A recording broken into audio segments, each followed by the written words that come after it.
Entre 1940 e 1945, num conflito durante a Segunda Guerra Mundial, três gigantes lutaram entre si, mas para o mundo, eles eram aliados contra Hitler.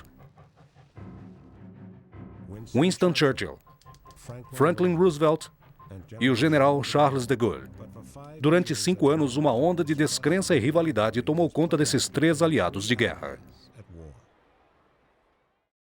Este documentário tornou-se possível graças à Fundação Arthur Winning Davis, Fundação Jacob Burns, Fundação de Lemberg e pela contribuição de sua rede de publicidade, elaborados para pesquisadores. Obrigado.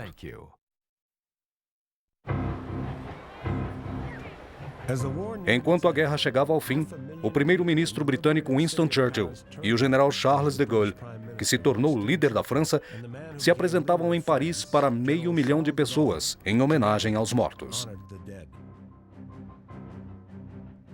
Mais de 4 anos se passaram desde que Paris foi tomada pelo nazismo.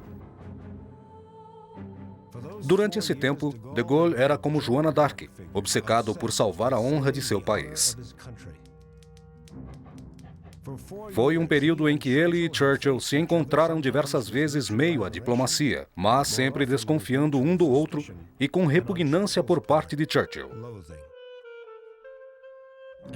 Mas havia um terceiro aliado que observava tudo de longe. O presidente americano Franklin Roosevelt, o homem mais poderoso do mundo. Durante a Segunda Guerra Mundial, de Gaulle provocou e enfureceu Roosevelt, levando-o ao extremo. Era um duelo pessoal entre esses dois líderes. De Gaulle conseguiu se colocar entre Roosevelt e Churchill, criando uma divisão entre a Inglaterra e a América. Um drama momentâneo, com um legado de amargura em relação ao pós-guerra, foi travado com o presidente, o primeiro-ministro e o general francês, os três aliados da guerra. Numa distribuição Wonder, grandes líderes. Em junho de 1940, iniciaram-se os eternos 10 dias de anseio. A França estava sendo derrotada e por 4 semanas havia sido devastada por ataques de tropas nazistas.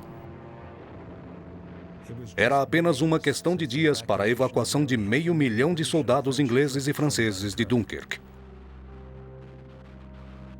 Os alemães atravessaram os limites franceses até chegarem em Paris. Em 9 de junho, Charles de Gaulle, um jovem general francês, foi a Londres. Ele havia ingressado no governo 4 dias antes como subsecretário de Defesa. A tarefa de Gaulle era convencer o primeiro-ministro britânico Winston Churchill a arriscar todas as suas forças no comando de aviões de combate na batalha para salvar a França. Mas Churchill se recusou, pois sabia que a França estava derrotada. Porém, o seu secretário particular, John Colville, anotou em seu diário que os franceses o impressionaram. Havia um jovem general chamado de Gaulle, a quem Winston admirava. No dia seguinte, 10 de junho, o ditador italiano Benito Mussolini declarou guerra à França e à Inglaterra. Parecia mais um golpe devastador. Mas, apesar disso, surgiu uma nova esperança para ingleses e franceses. Milhares de quilômetros dali, em Washington, havia uma revolta contra a atitude de Mussolini. Por semanas, o presidente Roosevelt pediu garantias a Mussolini de que a Itália não entraria na guerra. Entretanto, seu pedido foi rejeitado, e naquela noite, ele mostrou sua ira ao ditador italiano. On this 10th day of June 1940, the hand that held the dagger has struck it into the back of its neighbor. Por semanas, Churchill suplicou a Roosevelt um empréstimo imediato de navios torpedeiros, usados na Primeira Guerra Mundial. Mas Roosevelt não deu a menor importância. Somente após os atos de guerra de Mussolini que o presidente americano estaria decidido a ajudar os aliados. We will extend to the opponents of force the material resources of this nation. Churchill viu uma luz no fim do túnel e no dia seguinte ele ligou para Roosevelt. Dia 11 de junho. Todos nós o ouvimos na noite passada e nos fortalecemos com a grande repercussão de seu discurso. Precisamos fazer o possível para mantermos a França na guerra.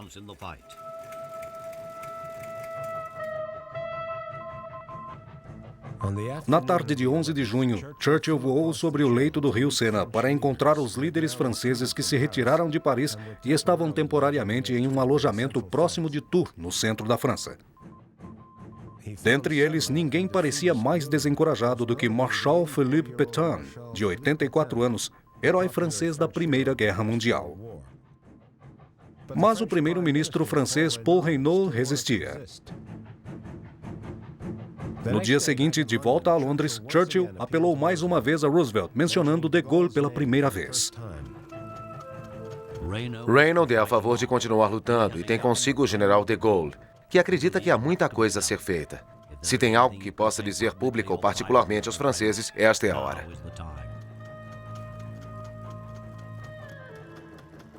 Em 13 de junho, Roosevelt respondeu com uma mensagem particular de apoio a Reynaud.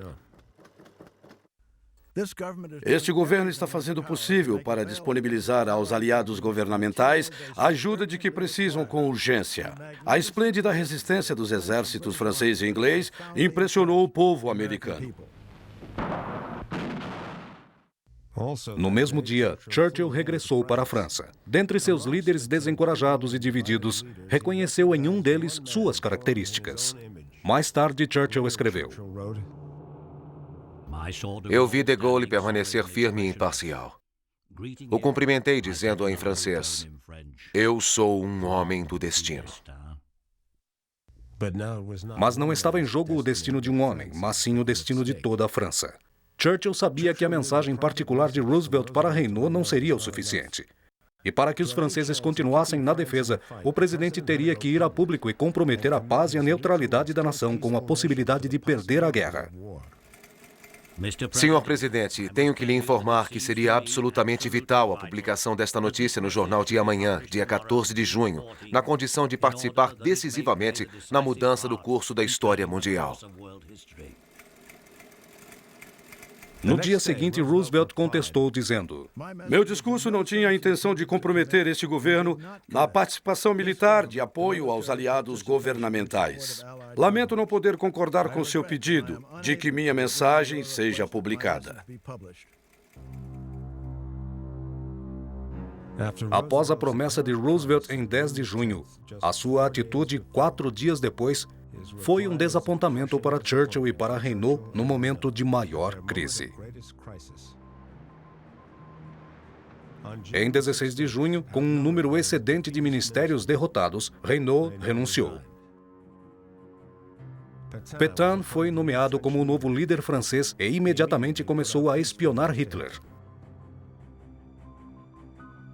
Em 17 de junho, Hitler comemorou a submissão da França. Enquanto a França era tomada pelos nazistas, de Gaulle fugiu de seu país em um avião inglês. Ele se despediu de sua mãe, que estava morrendo, e tentou planejar para que sua esposa e filhos se juntassem a ele depois. Em 18 de junho, Churchill permitiu a transmissão de um apelo de Gaulle para Londres pelo rádio para a nação francesa. Os sentimentos de Gaulle foram gravados depois em um cinejornal pelos aliados. Nous croyons que l'honneur des Français consiste à continuer la guerre aux côtés de leurs alliés, et nous sommes résolus à le faire. E enquanto de Gaulle e Churchill clamavam para continuarem lutando, Roosevelt recuou de qualquer comprometimento. Roosevelt recusou nossa solicitação de 40 navios de guerra, mas precisávamos de sua ajuda. A experiência de junho de 1940, que Churchill e de Gaulle dividiram quando tentavam impedir a rendição francesa, foi algo que deixou Roosevelt excluído para sempre. Enquanto Churchill tinha de Gaulle como seu maior aliado, Roosevelt, a 3.000 quilômetros dali, assistia ao colapso da nação francesa.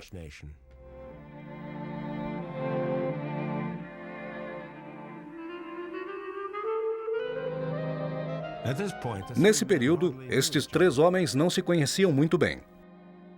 Churchill e Roosevelt só se encontraram uma vez, em 1918, quando o cordial Roosevelt era secretário americano e visitou a França e a Inglaterra pela Marinha.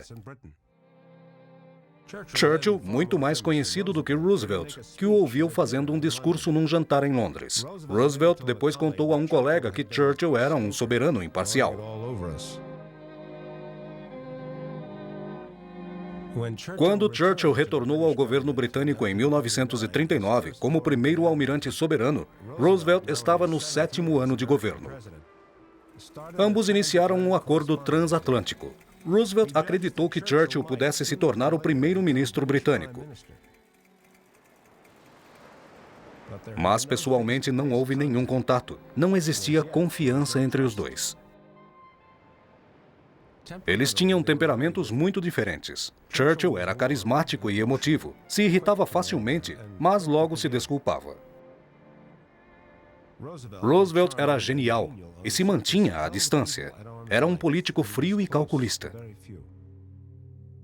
A Europa passava por um momento muito delicado, mas ele estava disposto a opinar, insistindo que a Europa assumisse o comando. Porém, as ações e até mesmo a publicação de uma carta tornaram-se outro problema. Durante a guerra, o neto do presidente, Curtis Roosevelt, passaria muitas noites ouvindo o avô. Se ele tivesse publicado sua carta particular de apoio nos jornais, o povo americano não seria compreensivo. E o Congresso, sabendo disso, o teria assassinado. E ele faria um grande sacrifício que seria inútil. E se existe alguma coisa sobre Roosevelt, ele não sacrificaria aquilo que não tinha. Você não mostra as cartas no meio do jogo, isso é óbvio. Eles não podiam fazer nada a não ser perder.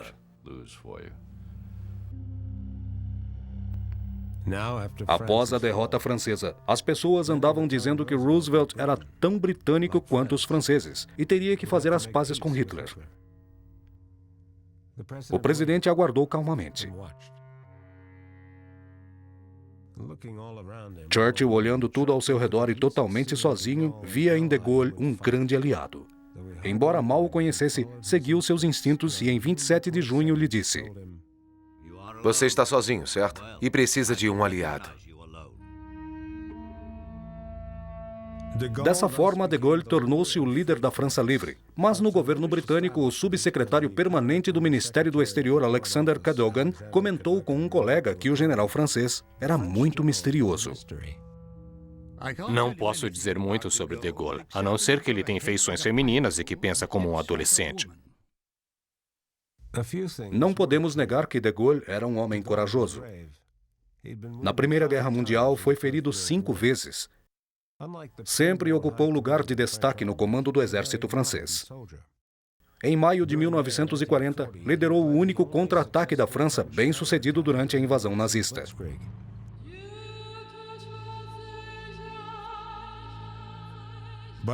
Mas o que ninguém entendeu era o que atormentava de Gaulle. Ele era obcecado por sua nação. Ele chegou a escrever que a França não poderia ser França sem magnificência. Sua derrota foi uma grande decepção que obscureceu o resto de sua vida. A vergonha francesa também o envergonhava. Apenas restaurando a honra de seu país, de Gaulle estaria satisfeito. A França que ele deixara para trás era um país ocupado. Com o acordo de trégua com Hitler, 2/3 do norte, incluindo Paris, foi ocupado pelos nazistas. Em 1/3 do sul, Pétain estabeleceu um regime fascista, efetivamente um governo enfraquecido, cuja capital era o balneário da cidade de Vichy. De Gaulle via os líderes de Vichy como traidores que entregaram sua nação para Hitler. Eles viam de Gaulle como um rebelde que havia abandonado seu país. Na sua ausência, o estado de Vichy o condenou à morte.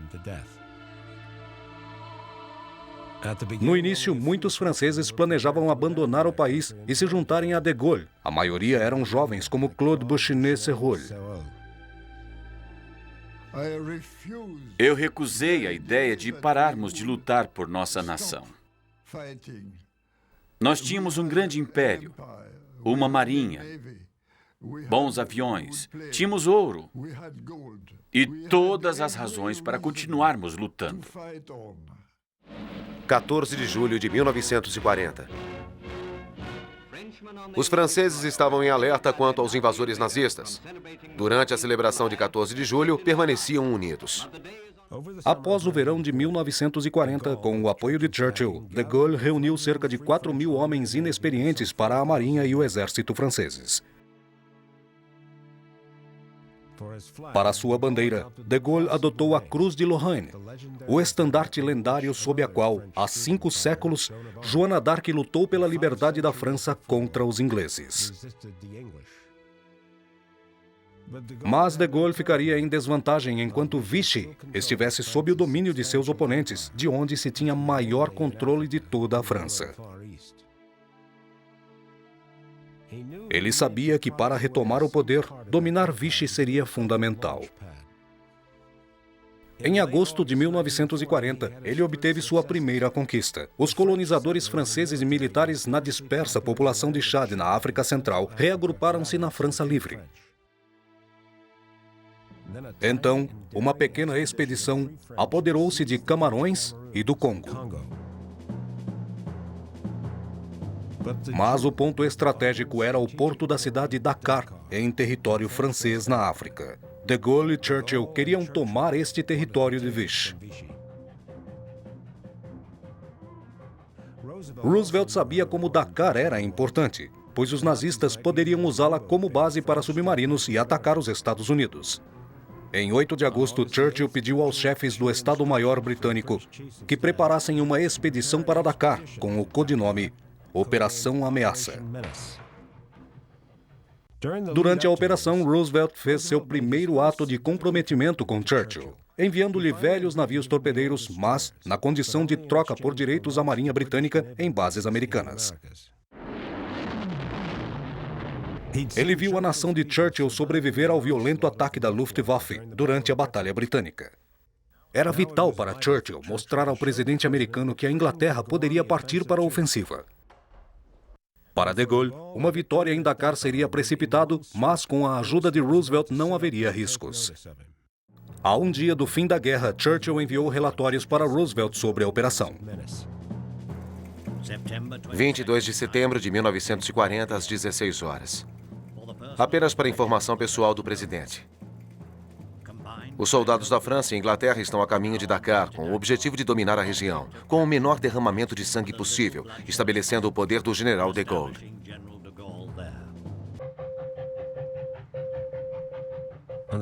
Em 23 de setembro, começou a Operação Ameaça.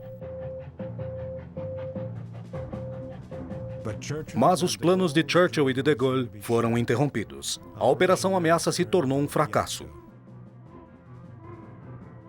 Churchill e de Gaulle esperavam que assim que suas esquadras chegassem, as forças de Vichy se sentiriam oprimidas e se renderiam facilmente. No entanto, eles resistiram bravamente. 2 navios britânicos tiveram seus cascos danificados.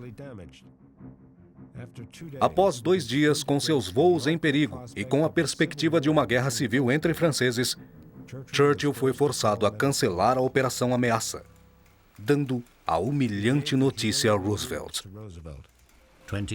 Em 25 de setembro, eu tive que abandonar os ataques em Dakar.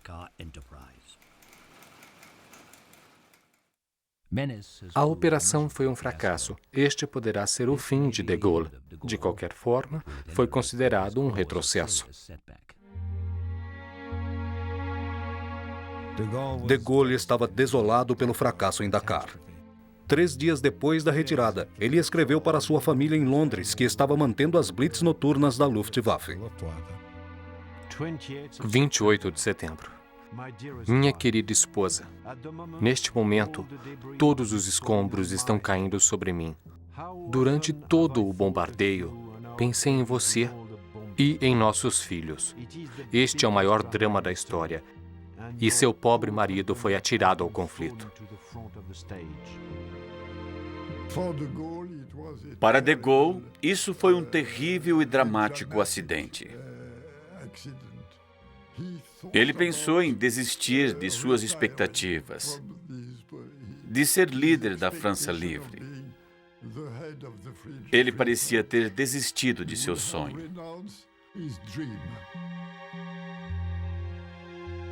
Depois de Dakar, um de seus amigos mais próximos acreditava que de Gaulle nunca mais seria o mesmo, mas a batalha estava apenas começando. Algo que nunca mudava em de Gaulle era que ele não gostava de ficar preso ao passado. Ele só se interessava com muito entusiasmo pelo futuro. Eu percebi essa mesma atitude durante todo o confronto. Churchill sempre demonstrou lealdade ao general francês e era o mais importante dos aliados. Ele nunca atribuía as suas responsabilidades a nenhum dos aliados. Depois de uma brutal desaprovação de parlamentares, Churchill falou sobre de Gaulle. Nossa opinião sobre ele foi intensificada por tudo que temos visto sobre sua conduta em extrema circunstância e peculiar dificuldade. O governo de Sua Majestade não teve qualquer intenção de abandonar a causa do general de Gaulle, até isso se fundir como deveria ser na grande causa da França.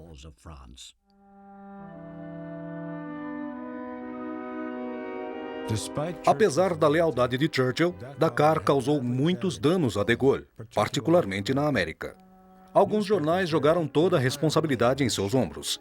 Para Roosevelt, de Gaulle se reduziu a nada. Em novembro de 1940, Roosevelt ganhou a terceira eleição para presidente americano. Durante a campanha eleitoral, ele prometeu às mães americanas que seus filhos não seriam enviados para nenhuma guerra externa. A melhor forma de conseguir isso era suprir as outras nações com os seus recursos necessários para que lutassem contra os nazistas. A primeira tarefa era ajudar a Inglaterra, mas Roosevelt viu outra possibilidade: a forma de governo de Pétain na França Vichy. O estado de Vichy era fascista e antissemita. Pétain havia se encontrado com Hitler e declarou que aceitaria o acordo de colaboração com os nazistas. Além disso, Roosevelt acreditava que talvez fosse interessante saber se Pétain poderia ser influenciado a reingressar na batalha. Vichy controlou um grande número de forças armadas, particularmente a Marinha, que era a quarta maior do mundo. Era uma grande potência, uma força muito poderosa. Roosevelt sempre teve vantagem na política. Ele pensou que, talvez, sob tais circunstâncias, poderíamos derrotar Vichy e mostrar a Pétain que o melhor não era lutar contra os aliados.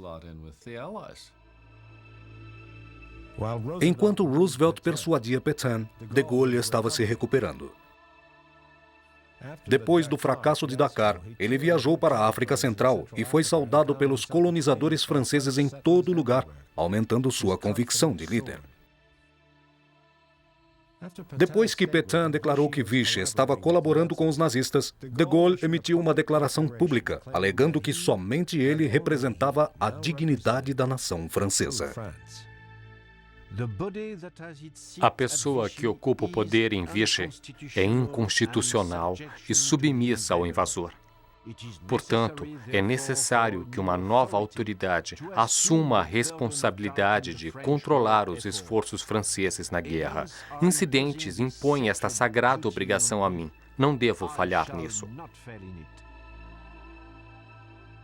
O alvo de Gaulle estava sob sua mira. Em novembro de 1940, ele retornou a Londres e, em outras palavras, disse ao ministro britânico do exterior: Eu sou a França.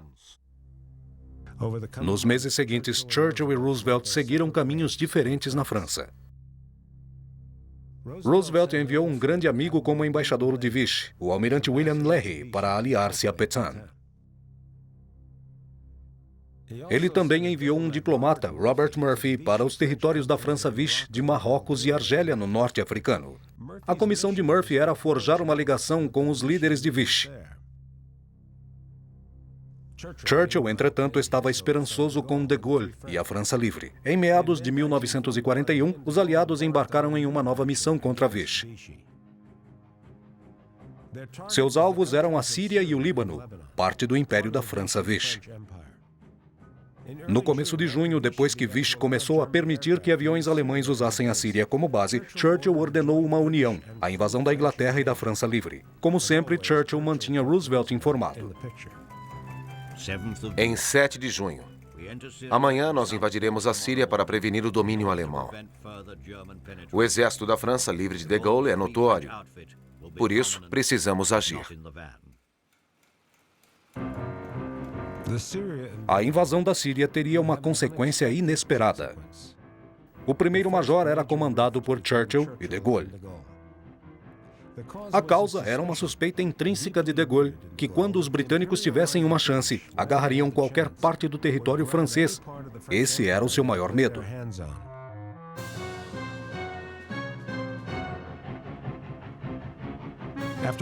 Depois de 5 semanas de luta, a França Vichy se rendeu e o maior temor de Gaulle se confirmou. O comandante britânico general Jumbo Wilson negociou um acordo de trégua com líderes Vichy locais e a França Livre foi totalmente excluída. Furioso, de Gaulle foi ao Cairo para confrontar o ministro britânico do Oriente Médio, Oliver Littleton, que era um grande amigo de Churchill. O encontro foi gravado pelo general Edward Spears, contato entre o comandante britânico e de Gaulle. Aquele era um momento decisivo. De Gaulle estava no pior humor que eu já vi. Estava assustador, como se não tivesse dormido por uma semana. Ele era totalmente intransigente e frequentemente grosseiro. Ele enviou um ultimato a Littleton declarando que às 12 horas do dia 24, as tropas da França Livre na Síria não estavam mais sob o controle britânico.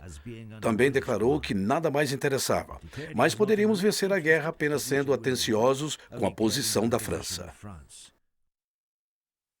Furioso com os britânicos, de Gaulle foi para os Estados Unidos em busca de ajuda. Ele levou seu desabafo ao general do consulado americano em Beirute, lhe dizendo: Achei inútil comentar isso com os britânicos. De agora em diante, insistirei nos direitos da França Livre, mesmo que isso leve a uma ruptura na relação com os britânicos. O cônsul supremo reportou o comentário de Gaulle diretamente para Washington. Serviu para confirmar as suspeitas americanas de Gaulle.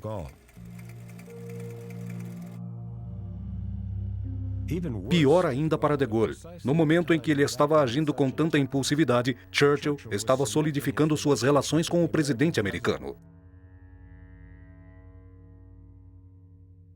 Um encontro no mar foi arranjado, na costa de Newfoundland. O presidente inválido apoiou-se em seu filho Elliot e, segurando num corrimão, aguardou o primeiro-ministro. Este seria o primeiro encontro dos dois líderes desde aquele combate em 1918. Pelo bem de seu país, Churchill tinha que ganhar a amizade de Roosevelt, mas eles formaram um vínculo que ia além de necessidades políticas. Eles se encontraram como dois líderes de Estado, mas a harmonia estava sempre em suas conversas. Eles viveram experiências parecidas e, em suas histórias, eram homens de muita sorte.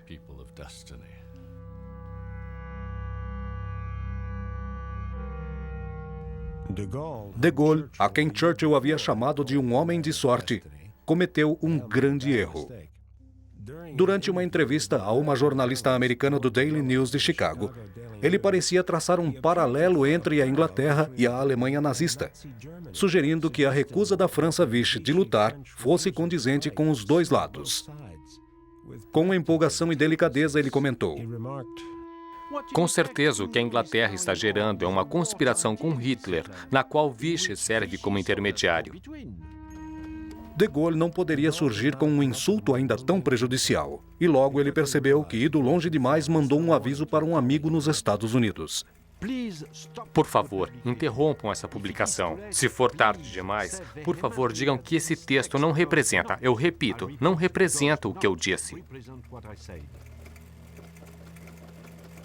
Mas era tarde demais. Lendo a entrevista, Churchill escreveu ao ministro do Exterior dizendo: Se a entrevista de de Gaulle para a imprensa americana for autêntica, ele está fora de si. Esta seria uma boa desculpa e simplificaria nossa outra trajetória. De Gaulle estava muito encrencado e foi intimado a voltar para Londres. Churchill exigia explicações por sua conduta. O dia do encontro se aproximava. Antes das 15 horas de 12 de setembro de 1940, o general de Gaulle deixou o quartel na França Livre e foi a Londres, para a residência oficial do primeiro-ministro. John Colville, ainda secretário particular de Churchill, recebeu as instruções.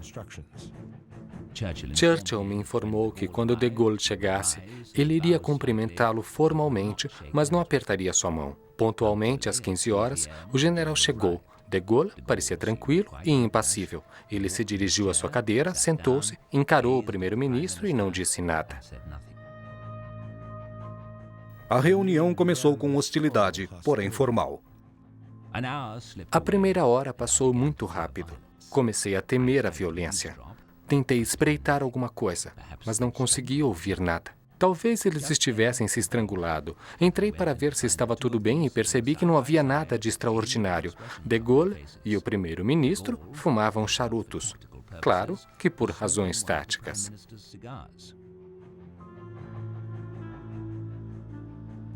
E os velhos amigos de junho de 1940 se reencontraram. Mas os vestígios de fumaça eram os sinais de uma paz temporária. De Gaulle se convenceu de que a honra da França não permitia acordos e escreveu aos seus colegas da França Livre: Nosso esplendor e nossa força consistem unicamente na intransigência que mostramos ao defender os direitos dos franceses. A atitude de Gaulle resultou em conflitos com seus aliados. Como a América entrou na guerra, seu duelo com Roosevelt estava para começar com a captura de Churchill na linha de fogo. Em 7 de dezembro de 1941, o Japão atacou os Estados Unidos.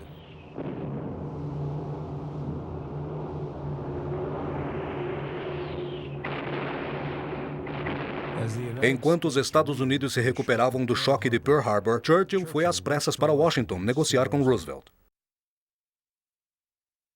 Ele sempre quis que o presidente se tornasse um aliado na guerra, e aquele era o momento. Depois do Natal de 1941, Churchill falou com o Congresso americano e, pela primeira vez, o primeiro-ministro britânico foi ouvido. Still I avow my hope and faith, sure and inviolate, that in the days to come, the British and American people will, for their own safety and for the good of all, walk together in majesty, in justice and in peace.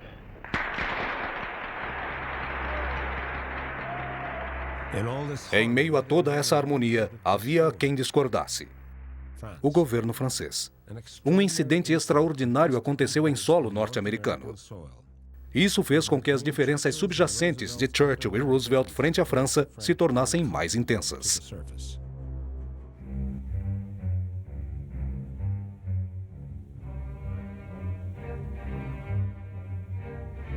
Na madrugada da véspera de Natal de 1941, uma pequena força-tarefa dirigiu-se a duas ilhas minúsculas, Miquelon e Saint-Pierre, na costa de Newfoundland, uma vasta região do Império Francês.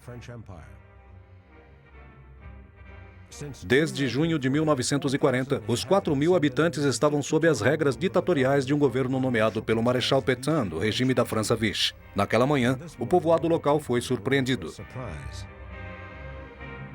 Encontrei um amigo, era por volta das 7h15 da manhã. Ele me disse que havia 3 navios prontos para entrar. Ele disse assim: devem ser navios de guerra. Mas de quem eram os navios de guerra?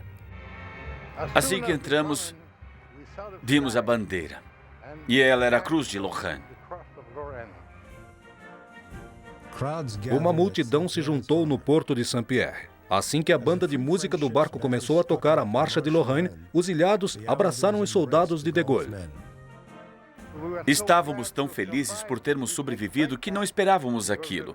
Foi o melhor presente de Natal que eu recebi. Mas em Washington havia furor. A invasão da França Livre ameaçava causar aos Estados Unidos uma derrota ainda maior com os líderes de Vichy que Roosevelt havia se aliado. Também foi um desafio para os americanos em seu próprio território. O ministro de Estado de Roosevelt, Cordell Hull, emitiu uma declaração denunciando o golpe. A ação dos assim chamados 3 navios da França Livre em Saint-Pierre e Miquelon foi arbitrária e certamente sem conhecimento ou permissão do governo americano.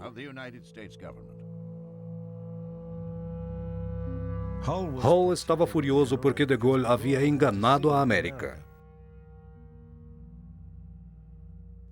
O líder francês deu o primeiro passo em direção a um grande confronto. Ele não temia uma represália por parte de Roosevelt, que estava sendo impulsionado por Hull. De Gaulle disse que cancelaria o plano.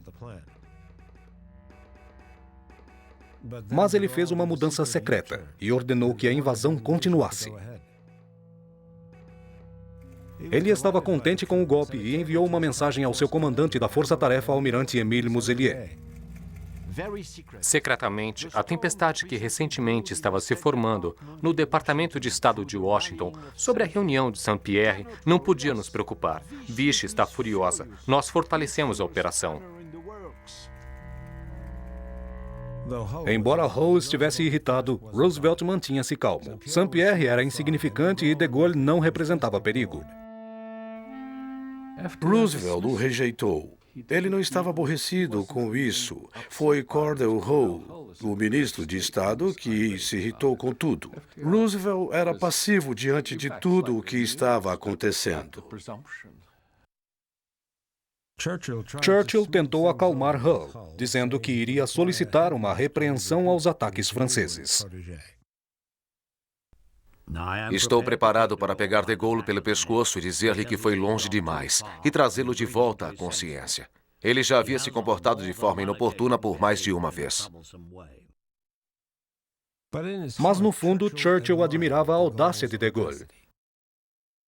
E Roosevelt permanecia inatingível.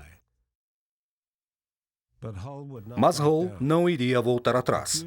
Alguns dias depois, Hull renunciou e Roosevelt estava agora no meio de uma briga. Politicamente, ele não podia perder uma representante tão respeitável e superior como Hull.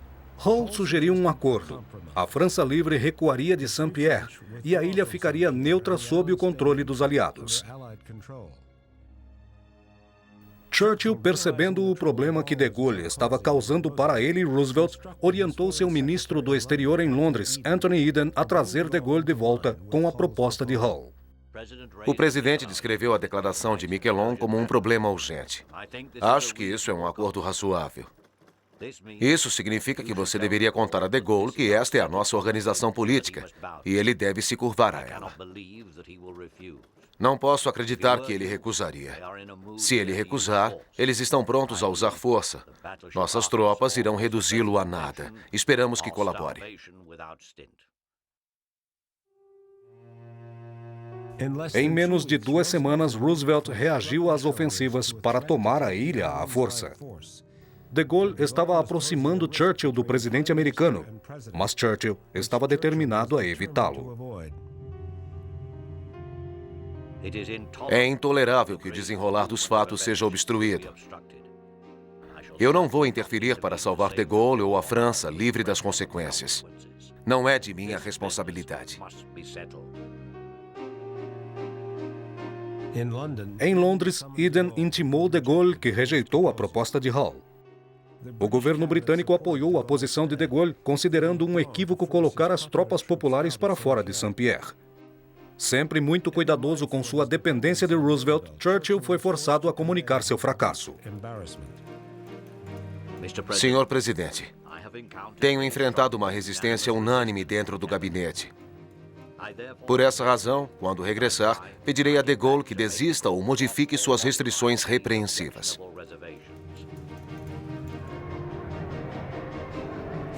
Em seu retorno a Londres, Churchill convenceu de Gaulle que um comunicado oficial preservando o prestígio americano deveria ser publicado, mas isso nunca aconteceu. Hall se acalmou e as tropas francesas permaneceram em Saint-Pierre. Comparado com outros fatos na guerra do início de 1942, Saint-Pierre não era o maior problema. Os nazistas estavam se dirigindo à Rússia. Seus submarinos eram um massacre aos comboios aliados. A América estava atordoada com Pearl Harbor. Mas para de Gaulle, atingir os mais poderosos era um jogo perigoso.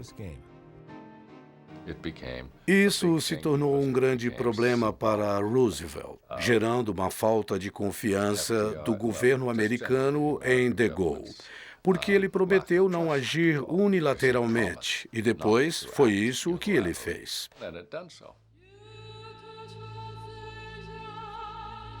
Saint-Pierre também relembrou a desconfiança de Churchill em de Gaulle.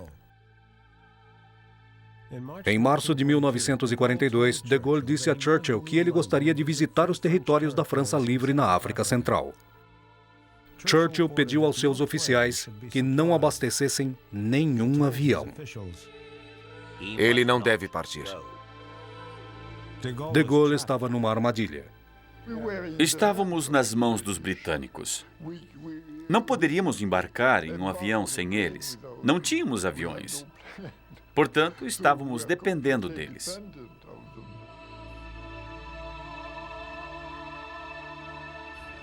Enquanto de Gaulle permanecia como prisioneiro em Londres, em junho de 1942, Churchill foi novamente em Washington para se encontrar com Roosevelt e planejar o passo seguinte. Este foi um período muito difícil para os britânicos, pois no norte da África seu exército era derrotado, sob o domínio de Rommel Africa Corps. Mas Roosevelt e Churchill estavam formando agora uma aliança que iria além das proporções da guerra. A companheira mais próxima do presidente, Margaret Suckley, percebendo a sua inquietação, ressaltou: Nós precisamos manter um vínculo de amizade com Churchill e os franceses. Roosevelt costuma agir naturalmente, sempre com racionalidade e bom humor. Não se deixa levar por críticas que contrariem as suas ideias. Sempre com uma conduta exemplar, faz do seu discurso uma mensagem que responde a todas as perguntas da nação americana. Ele sabe tomar a atitude certa, no momento certo. Churchill influenciava Roosevelt a beber. Ficavam até às 3 da madrugada, conversando e fumando charutos cubanos. Isso incomodava minha avó. Ela insistia para que ele dormisse cedo, logo após o jantar.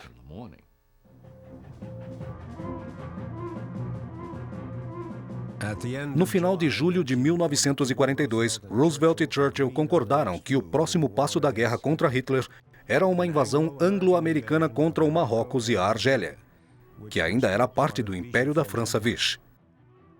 A operação foi chamada de Tocha. Seria a primeira vez que as tropas terrestres americanas lutariam no continente africano. Para Roosevelt, essa retaliação seria vital para o seu governo, e por 2 anos ele manteve os líderes Vichy no norte da África. Mas ele acreditava que quando os aliados tomassem as terras, os vichitas deixariam de colaborar com os nazistas, para colaborar com os americanos e britânicos. Mas para ter sucesso, a América deveria seguir em frente. Em 2 de setembro de 1942, Roosevelt ligou para Churchill dizendo: Desta forma, toda a responsabilidade será dos americanos pelas relações com os militares franceses e autoridades civis da África. Churchill fazia o papel de sócio minoritário, e tudo o que tinha a fazer era concordar. Considerando a batalha como um todo, aceito o seu pedido. Mas gostaria de ressaltar o meu ponto de vista de que esta é uma luta americana, na qual somos seus colaboradores. Para de Gaulle, ter lutado desde o começo contra seus próprios aliados era um grande obstáculo para vencer os vichitas, e por isso deveria ser excluído. Eu quero que o general de Gaulle saia da aliança e que não lhe seja permitido receber nenhuma informação. No momento, reconheço e declaro que sua ajuda é desnecessária. Roosevelt tinha de Gaulle e Henri Giraud, um dos mais corajosos generais franceses, como seus principais inimigos. Giraud foi capturado pelos nazistas em maio de 1940, mas cometeu uma audaciosa fuga de um campo de prisioneiros de guerra. Ele não estava marcado por Vichy e não tinha nenhuma ligação com de Gaulle. Parecia um testa de ferro. Roosevelt foi enviado para Algiers. Ele temia que, assim que Giraud chegasse, o exército de Vichy aceitasse seu comando imediatamente. Os americanos chamavam Giraud de Kingpin.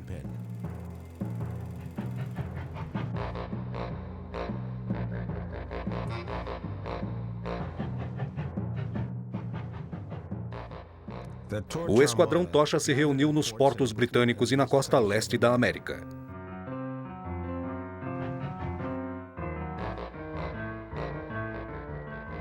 Em Algiers, uma centena de jovens de resistência estava sendo treinada pelos americanos e britânicos como agentes secretos para executarem um golpe de Estado na noite do desembarque. De Gaulle representava a dignidade francesa. Churchill era a nossa esperança. Mas o homem que esperávamos era Roosevelt. Todos, sob a dominação de Hitler, esperavam os americanos chegarem.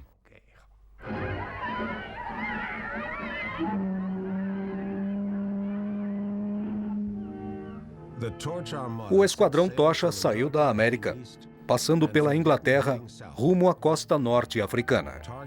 Desembarcaram na manhã do dia 8 de novembro. No início do mês, Churchill e de Gaulle mantiveram uma certa aproximação diplomática. Mas de Gaulle continuou de fora do Esquadrão Tocha. A poucos dias do fim da batalha, Churchill ligou para Roosevelt. É necessário que eu explique algumas coisas a de Gaulle sobre a tocha. Quando tudo isso acabar, todos saberão.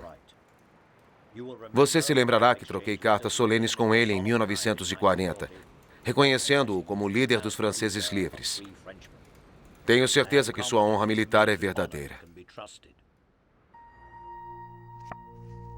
A resposta de Roosevelt mostrou sua total desconfiança.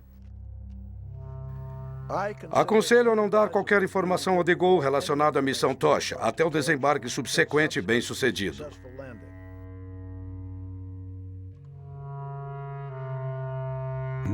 Porém, nas últimas horas, o plano começou a falhar. Em 5 de novembro, o almirante François Darlan, comandante supremo das forças terrestres, aéreas e marítimas de Vichy, inesperadamente aparecera em Algiers. Darlan era um líder colaborador dos nazistas em Vichy e herdeiro natural de Pétain. Mas Darlan também era um almirante que sabia exatamente o que estava acontecendo, que a guerra estava se tornando favorável aos aliados. Os britânicos tinham resistido a Rommel e estavam próximos da vitória histórica em El Alamein, no Egito. Na Rússia, os nazistas lutavam contra o Exército Vermelho de Stalingrado. Os americanos suspeitavam que Darlan pudesse mudar de lado, mas ninguém sabia para qual lado ele iria quando os aliados desembarcassem. 6 de novembro.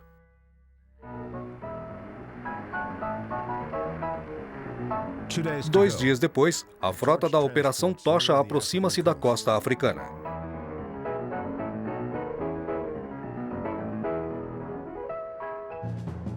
No dia 7 de novembro, o comandante supremo da Tocha, o general Dwight Eisenhower, do quartel em Gibraltar, ligou para seu chefe, o general George Marshall, em Washington. Hoje, dia 7 de novembro, nós estamos às margens do confronto.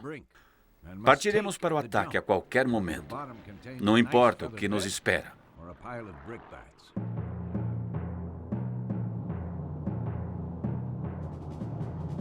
Algumas horas antes da batalha, o general Giraud estava impaciente para o encontro com Eisenhower em Gibraltar. is not known whether the French African Army will contest our landing. But all resistance, by whomever offered, must be destroyed. Na manhã de 8 de novembro, as tropas americanas e britânicas ocupavam as terras da costa africana.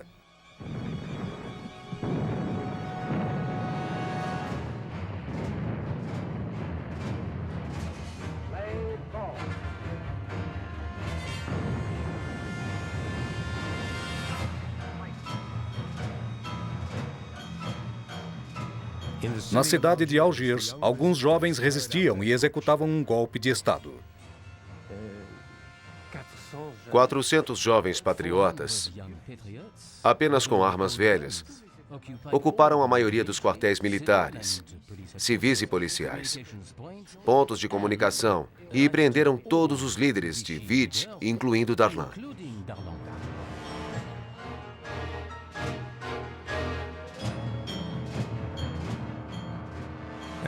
Às 6 da manhã, em Londres, de Gaulle se deparou com as notícias do combate. Sua primeira reação foi esperar que os franceses expulsassem os americanos. Naquele momento, era tudo o que podia fazer. No mesmo dia, de Gaulle participou de um almoço diplomático com Churchill, mantendo-se otimista e acreditando na vitória dos franceses. Claro, foi um grande passo em direção à invasão do continente. E ele estava obrigado a aplaudir. No começo da tarde, a primeira tropa americana chegou à cidade de Algiers. Darlan, o líder mais velho de Vichy naquele lugar, percebendo ser inútil o contra-ataque e que não havia mais nenhum ponto de ataque, declarou cessar fogo. Enquanto Algiers se rendia, tropas aliadas chegavam no porto.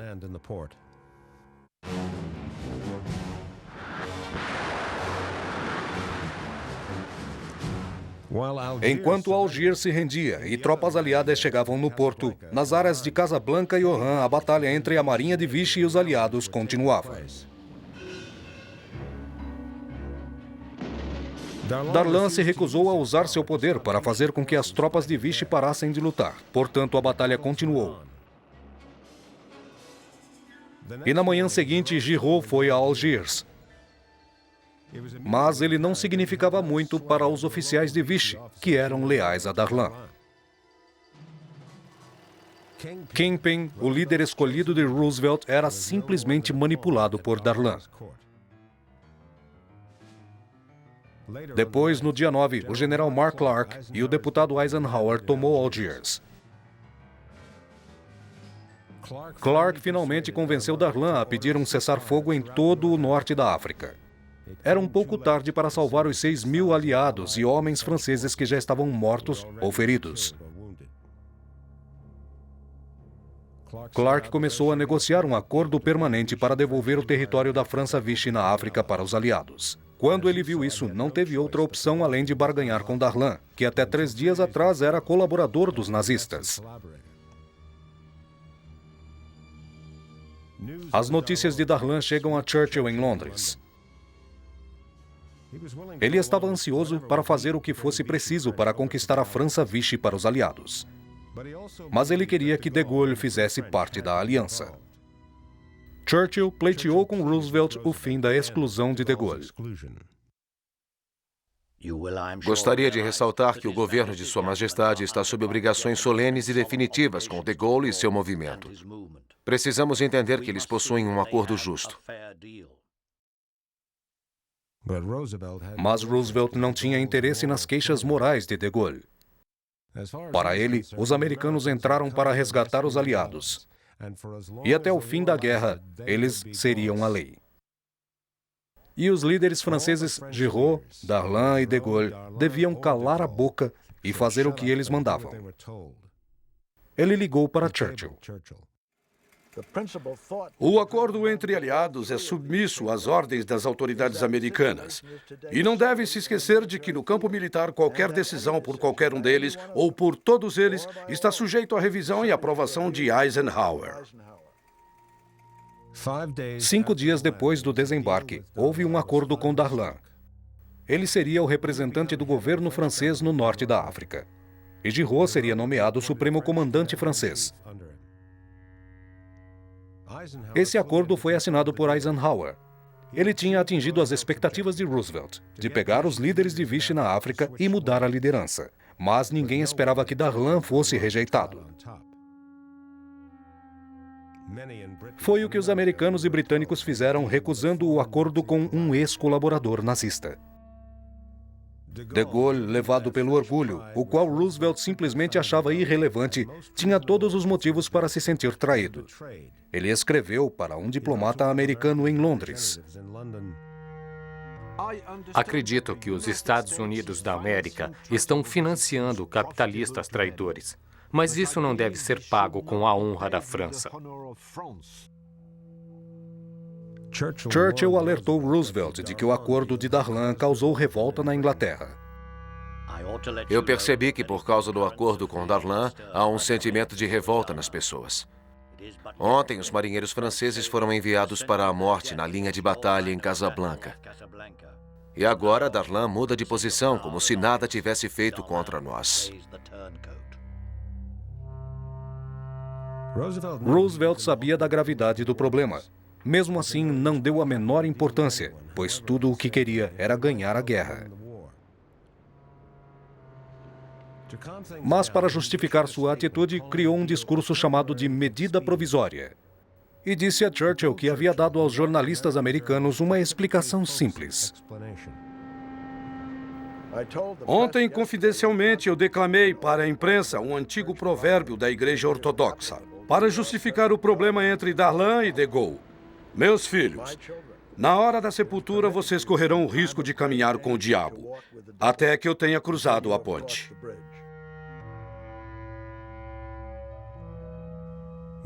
Roosevelt não podia dizer nada sobre a decepção dos soldados libertos em Algiers, que mesmo em perigo ajudaram o desembarque americano, mas eles sempre viram de Gaulle como um grande líder e agora se sentiam traídos. Darlan era Vichy. O fato dos americanos excluírem a França livre, quando se defrontaram com os assim chamados representantes legais da França, foi um golpe mortal para a França livre. Vichy tinha triunfado. Tudo o que de Gaulle havia feito contra seus inimigos para manter a dignidade e a autoridade da França havia sido inútil. Para aqueles soldados idealistas, as coisas só pioraram. Os americanos permitiram que Darlan consolidasse seu poder. Ele manteve todos os aparatos da repressão de Vichy, prendendo os auxiliares de Gaulle e preservando as leis antissemitas de Vichy. Os jovens da resistência francesa tomaram uma decisão. Havia 4 de nós vivendo esse confronto. Eu perguntei aos meus companheiros se eles concordavam com a execução de Darlan. Eles responderam que sim. Então fizemos um sorteio com canudos e quem pegasse o menor canudo executaria Darlan. A princípio pensei que seria eu, mas Bonnier foi quem pegou o menor canudo. Eu pedi que fizesse o que fosse necessário. Em Londres, a frustração continuava. No começo de dezembro, Alexander Cadogan, ainda como subsecretário externo, juntou-se com de Gaulle. Tinha repolho crespo para o jantar às 20h15. Foi agradável e interessante, mas não ajudou muito. A solução de Gaulle era se livrar de Darlan.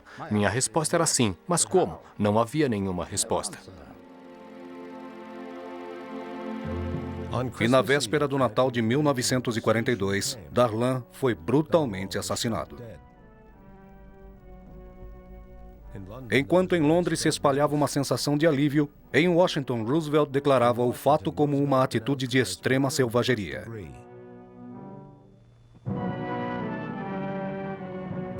O funeral de Darlan em Algiers foi conduzido com todas as honras militares. Seu assassino, Bonnier de La Chapelle, foi executado em 24 horas depois de ser capturado e julgado pelo líder de segurança de Darlan.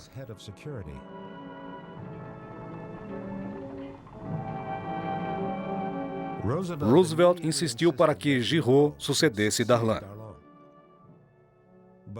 Mas, além de sua contínua exclusão, de Gaulle permaneceu para o mundo como símbolo da liberdade francesa. Até mesmo Roosevelt sabia que Giraud e de Gaulle deveriam ficar juntos. A tentativa seria feita na cidade marroquina de Casablanca, numa conferência secreta entre Roosevelt, Churchill e seus comandantes militares.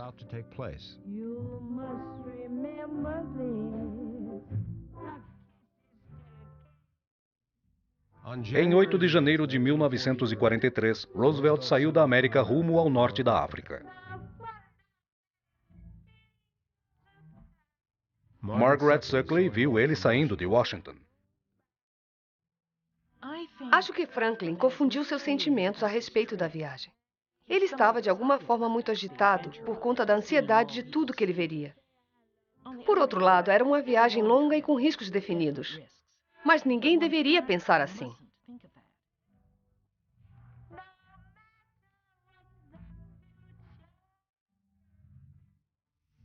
Em 14 de janeiro, Roosevelt chegou em Casablanca.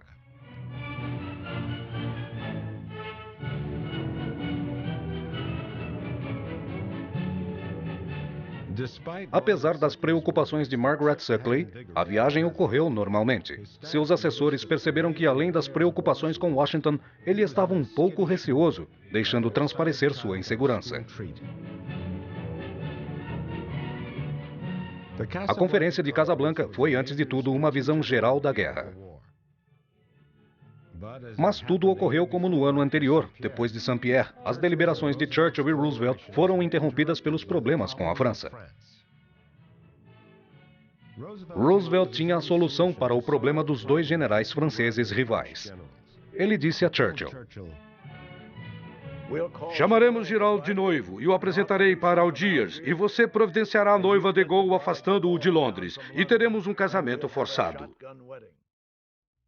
Churchill disse a seu detetive particular: Nós temos que casar esses dois de alguma forma.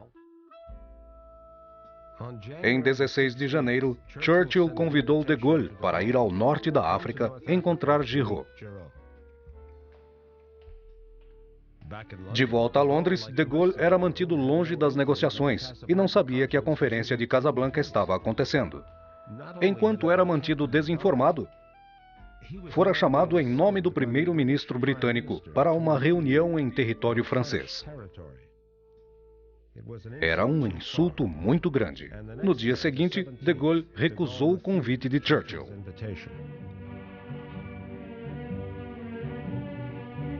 E no mesmo dia, Giraud foi para Casablanca ao encontro do presidente americano. Giraud parecia enérgico e esplêndido, mas agindo sempre com racionalidade, sua nobre testa nunca enrugava com o esforço do pensamento. Giraud foi apresentado a Roosevelt pelo diplomata Robert Murphy, como o homem que poderia trazer a esperança dos americanos. O filho do presidente Elliott Roosevelt gravou a reação de seu pai. Foi uma enorme decepção para o meu pai. Ele disse que estávamos cometendo um engano e, sorrindo, levantou as mãos para o céu, dizendo: Este é o homem que Bob Murphy disse que iria ajudar os franceses. Ele foi um fracasso como administrador e será um fracasso como líder. Mas isso não era um problema para Roosevelt, pois queria apenas um líder francês que obedecesse suas ordens. Enquanto Giraud era complacente, de Gaulle era inflexível e não gostava de colaborar facilmente. Como de Gaulle não mudava de ideia, as informações entre Londres e Casablanca começaram a intensificar-se. Tarde da noite do dia 17, Eden ligou para Churchill em desespero. Sei que seus argumentos para persuadir o general de Gaulle a se juntar a vocês foram inúteis. Roosevelt, que estava começando a gostar do embaraço entre os aliados, ligou de volta para Eden. Consegui o noivo. E a noiva, onde está? No dia seguinte, dia 18, Churchill refez seu convite a de Gaulle, intimando-o. Estou autorizado a dizer que o convite para que venha aqui partiu do presidente dos Estados Unidos da América e de minha autoridade. Churchill disse a Eden para apontar uma arma na cabeça de Gaulle. O homem deve estar louco para arriscar todo o futuro das relações de seu movimento com os Estados Unidos. Acho que, para o bem dele, você deveria dar-lhe uma boa surra. Atento a tudo o que acontecia, Roosevelt ligou para Washington. Nós entregamos o noivo, o general Giraud, que foi o mais cooperativo no casamento iminente. Tenho certeza de que está pronto para fazer do nosso jeito. Entretanto, nosso amigo não poderá apresentar a noiva, a temperamental senhora de Gaulle. Ela estava muito irritada com a ideia e não quer ver nenhum de nós. E não demonstra nenhuma intenção de contrair o matrimônio com Giraud. De Gaulle foi intimado novamente para ver Eden. Ele disse a um de seus assistentes: Não vou me mexer. Eles estão tentando me envolver nessa bagunça odiosa no norte da África e querem que eu engula a Vichy. Não há nada que eles possam fazer. Eles não vão me pegar. Em 20 de janeiro, Churchill estava começando a se desesperar. Eu preciso ter uma resposta imediata sobre Joana d'Arc, assim que as coisas mudarem. Horas depois, Churchill ligou novamente para Eden. Esperamos o dia inteiro por outra resposta de Gaulle ou por alguma explicação sua. Roosevelt não podia esperar para escrever a Margaret Suckley, contando-lhe o episódio. De Gaulle recusou o segundo convite. Disse que não seria ameaçado por Churchill, e principalmente pelo presidente americano. Hoje perguntei a Churchill sobre quem financiava de Gaulle. Churchill respondeu: boa ideia. Se não vier, não recebe. Agora de Gaulle iria sob pressão do seu próprio lado. O Comitê Nacional Francês em Londres acreditava que ele deveria deixar sua dignidade de lado e ir. De Gaulle cedeu e o escritório externo em massa pôde respirar com alívio. Agora ele concorda em ir, mas se o avião dele não puder partir esta noite, não terá mais chance. De Gaulle estava condenado caso se precipitasse, mas finalmente em 22 de janeiro ele chegou em Casablanca. Primeiro haveria um almoço com Giraud. Giraud gostava de contar a história de sua fuga como prisioneiro de um campo de guerra. Ele contou essa história para o general durante o almoço. Depois de ter ouvido a história, de Gaulle perguntou a Giraud sobre a fuga. E como você lidou com a sua captura? Mas isso não agradou muito a Giraud. Era o momento do encontro com Churchill. Ele juntou-se a Roosevelt, pois estavam determinados a ver os dois generais franceses assinarem um acordo que os tornariam presidentes de um novo comitê francês. Por insistência americana, o acordo incluiria os ex-líderes Vichy da África Francesa. De Gaulle disse que não acreditava que Churchill pudesse aceitar com tanta seriedade uma ideia como aquela.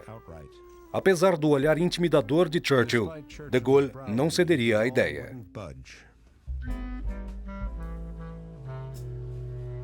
Mas Churchill não podia evitar uma merecida admiração pelo homem que, assim como ele, sempre ficou sozinho, desconfiando de qualquer coisa estranha. Ele comentou com um colega: Seu país desistiu de lutar. Diante disso, ele está arrasado. Se resistirem, ele será destruído. Olhe para ele. Observem-no. Ele pode ser Stalin, com centenas de opositores por trás de suas ideias.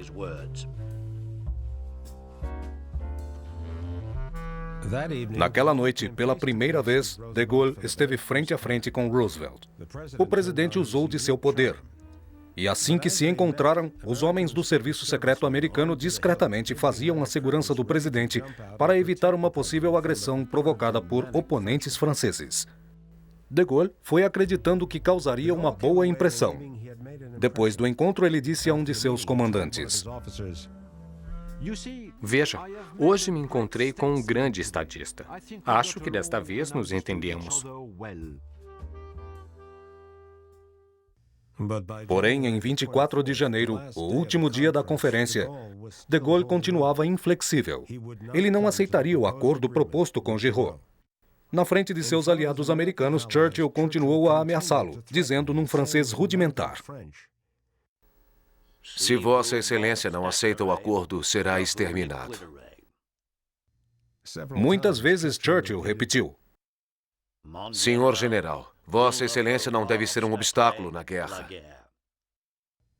Mas, acima de tudo, o presidente queria que o general francês aparecesse em público, mesmo que fosse à força. Uma multidão de jornalistas e câmeras se reuniram no jardim da casa de campo de Roosevelt. Robert Hopkins era o fotógrafo do Corpo de Sinaleiros do Exército em Casablanca. Fotografamos o presidente e Churchill juntos. E então Roosevelt pediu a Giraud e a de Gaulle que apertassem as mãos. Claro que de Gaulle não queria cumprimentá-lo, mas o presidente insistiu.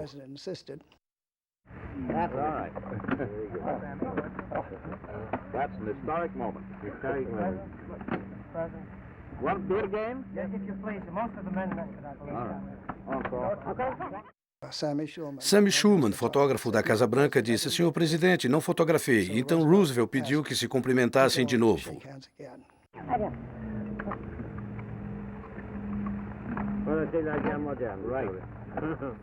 A essa altura, de Gaulle estava muito irritado, mas fez tudo de novo.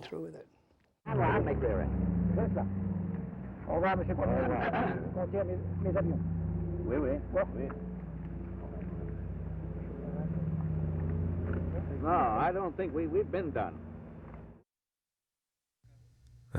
Quando a conferência terminou, havia mais um conflito na trágica comédia. A aeronave britânica de Gaulle quebrou e lhe foi oferecida uma aeronave americana para levá-lo de volta a Londres. Ele recusou, dizendo que os pilotos americanos não pilotavam bem. Ele acabou indo para a França ocupada.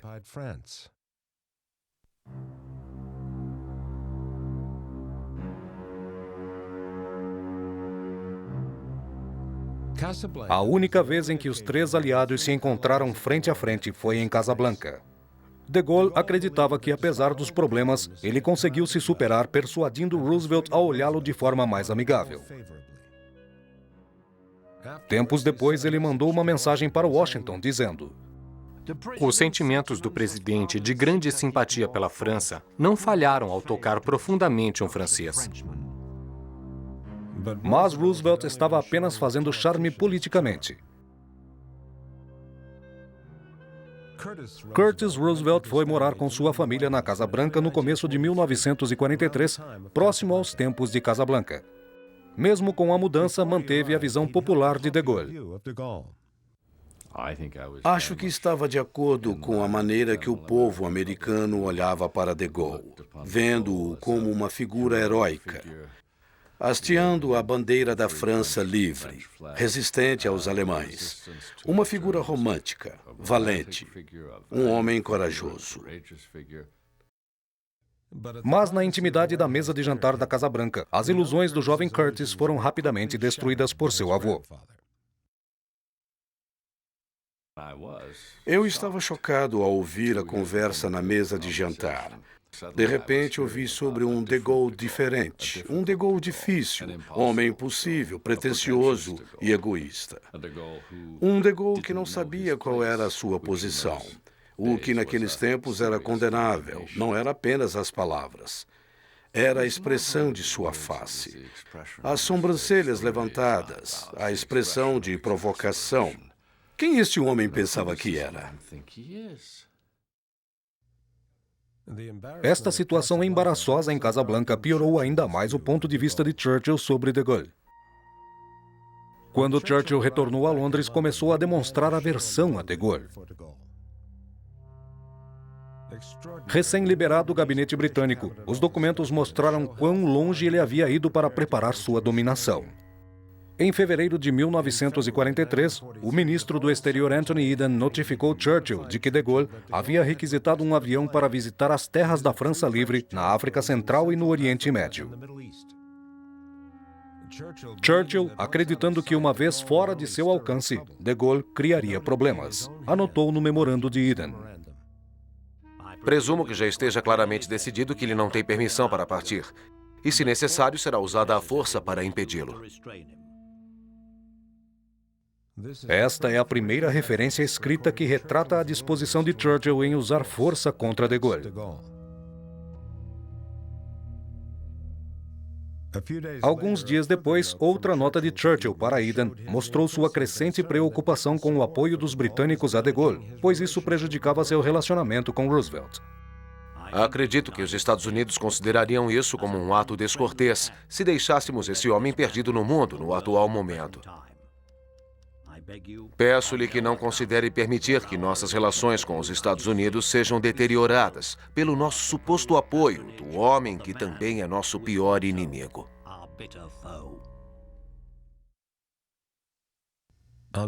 Em 10 de março, Eden resumiu para Churchill a extensão das proporções em aceitar as ordens para prender de Gaulle. O memorando de Eden foi surpreendente. MI5, tendo avisado seus representantes em todos os portos e aeroportos, estabeleceu-se uma checagem no telefone da residência particular do general.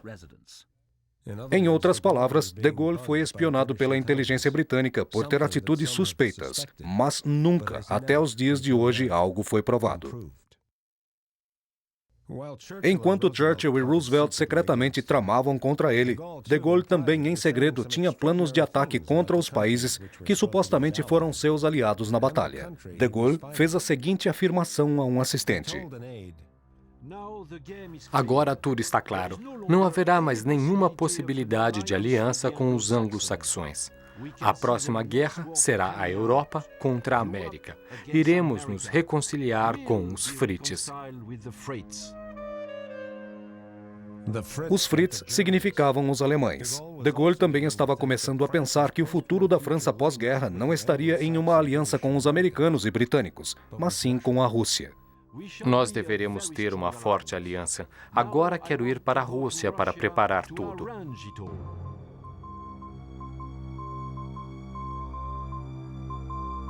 A conversa na mesa de jantar de Roosevelt, o grampo no telefone de Churchill e a hostilidade particular de Gaulle estavam começando a criar uma perigosa guerra pessoal.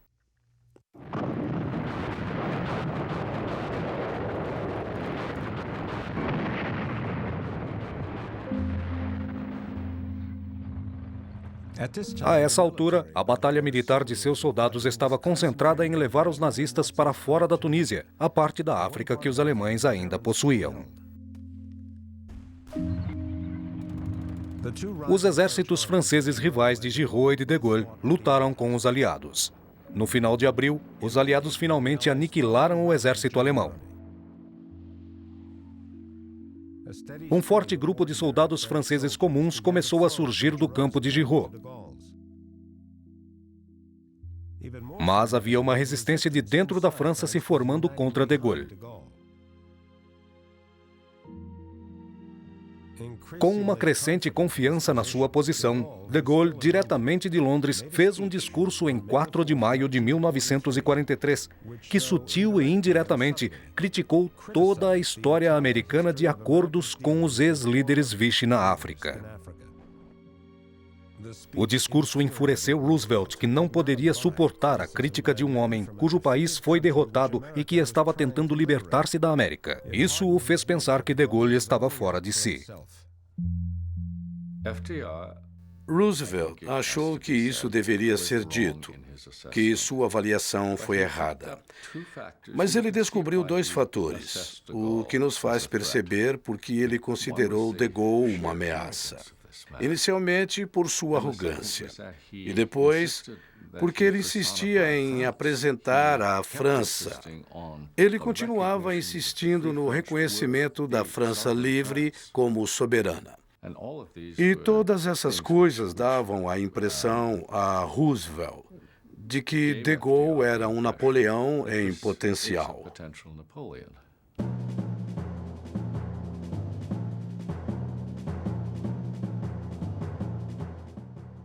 Em 20 de maio de 1943, Giraud recebeu os cumprimentos em um vitorioso desfile militar na Tunísia.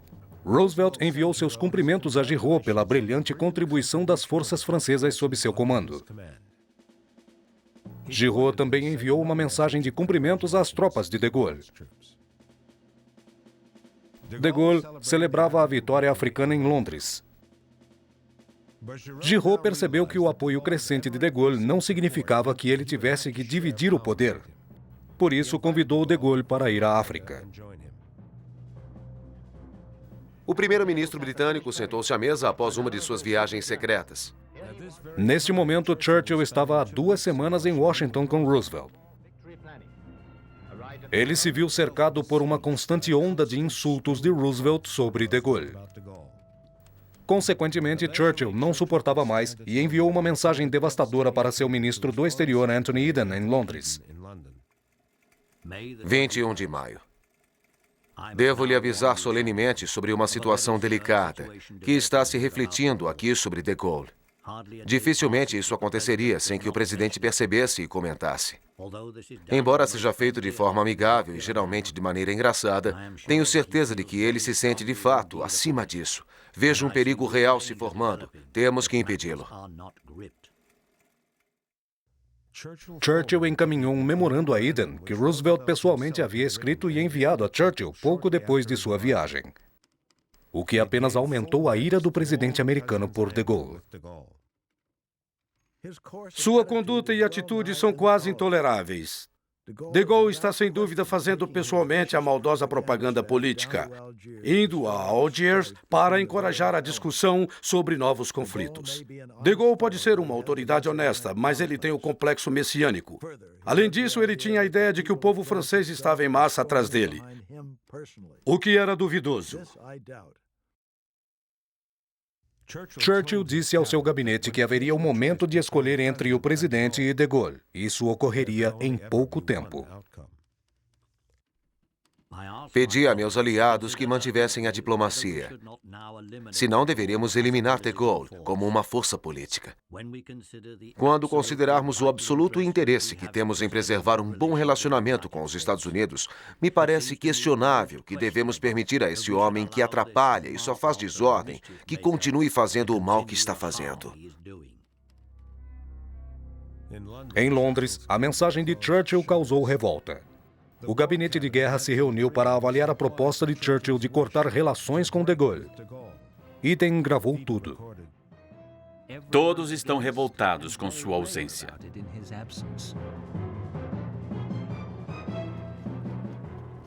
Eden escreveu um telegrama contradizendo as alegações feitas por Churchill. Ele também falou sobre o convite que Giraud fez a de Gaulle para que fosse à África. Ouvindo isso, Churchill recuou, mas com palavras agressivas. Estamos recebendo ajuda do presidente, o que é indispensável. Mas lamento me tornar responsável na causa da desarmonia, pelo bem dos franceses. Como sabemos, eles são considerados os piores inimigos dos britânicos.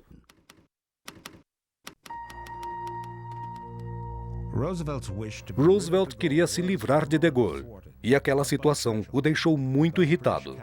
Não por Churchill, mas pelo gabinete britânico. Em 30 de maio de 1943, de Gaulle desembarcou em Algiers. Ele foi saudado por Giraud. O duelo incessante entre Roosevelt e de Gaulle agora se intensificava. Eles tinham sonhos diferentes. A guerra seria o desfecho desses sonhos. Roosevelt estava interessado apenas em derrotar o inimigo e acreditava que seus aliados deveriam fazer o mesmo e, se fosse necessário, derramar o seu próprio sangue, pois acima de tudo estava a vitória. Entretanto, para de Gaulle, o mais importante era recuperar a honra de sua nação. Do seu ponto de vista, isso só poderia ser alcançado se ele e a França Livre, que nunca se submeteu a Hitler, se tornasse o incontestável líder de toda a França. Essa atitude enfureceu Roosevelt. De Gaulle percebeu que a certeza de ganhar a guerra era uma possibilidade remota, assim como meu avô e Churchill perceberam. Como criança, eu percebi que ele queria um confronto, mas também queria a liberdade e unificação da França. Foi o que eu observei, apenas absorvendo as ideias que eram comentadas nessas conversas, de que de Gaulle sempre tinha outros objetivos. Em 3 de junho, depois de 4 dias de tensas negociações em Algiers, Giraud e de Gaulle deram início à formação do Comitê Francês para a Libertação Nacional, composto por 7 membros, contando com de Gaulle e Giraud. De Gaulle pretendia que o comitê se expandisse para dentro do governo provisório da França, e dessa forma, ele seria o único líder. Churchill tinha voado direto de Washington para Algiers, onde assistiu ao casamento proposto inicialmente em Casablanca e que finalmente aconteceu em Algiers. Por 4 dias houve a sensação de harmonia. O ministro britânico residente em Algiers, Harold Macmillan, anotou em seu diário: 7 de junho. Os americanos estão começando a perceber que, embora de Gaulle seja sempre muito inflexível, é uma das personalidades francesas mais inteligentes. Pelo menos é realista e tem uma mente moderna. No dia seguinte, houve uma crise repentina. O esforço gasto entre Giraud e de Gaulle havia explodido novamente. Sem encontrar a saída, de Gaulle se retirou do comitê francês. Roosevelt difundiu a notícia, ligando para o comandante supremo, o general Eisenhower. Parte da história sobre a situação de Gaulle estava prestes a culminar mais cedo ou mais tarde. Talvez seja melhor deixá-lo renunciar agora do que ter uma situação ainda pior daqui a um mês. A satisfação de Roosevelt durou pouco. Em 14 de junho, de Gaulle, que esteve meramente blefando, reingressou no comitê francês. Mas Roosevelt permaneceu determinado a impedir de Gaulle. Em 16 de junho, ele soube que o comitê francês havia sido ampliado para 14 membros. Seu representante em Algiers, Robert Murphy, lhe informou que o novo membro significaria uma consequente supremacia para de Gaulle. Isso foi a gota d'água. Em 17 de junho, Roosevelt enviou a Churchill a mensagem que ele esperava e que selaria o destino de Gaulle. 17 de junho. Eu estou muito decepcionado com as ideias de Gaulle na trama secreta política e pessoal daquele comitê que nos últimos dias mostrou que não há possibilidade de negociarmos com eles. Se esses eram tempos de paz, isso não fará muita diferença, mas estou absolutamente certo de que ele prejudicou e está prejudicando nossa tentativa de guerra, o que é uma grande ameaça para nós. Concordo que ele não gosta nem dos britânicos, nem dos americanos, e que trairá os nossos ideais na primeira oportunidade. Também concordo que chegou a hora de acabarmos com ele. Essa é uma situação irrelevante. Portanto, devemos romper a aliança com de Gaulle, pois ele provou não ser de confiança, não ser cooperativo e ser desleal aos dois governos.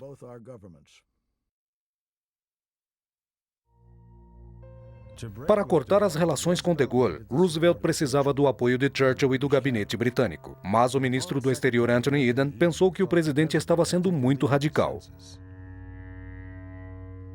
Winston telefonou e leu para mim um longo telegrama de Roosevelt sobre o de Gaulle.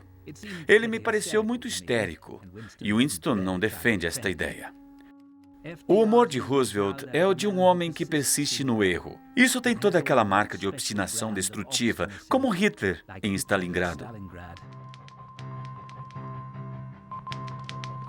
Churchill viu-se atacado pela maior crise até aquele momento, o da confusa relação política triangular.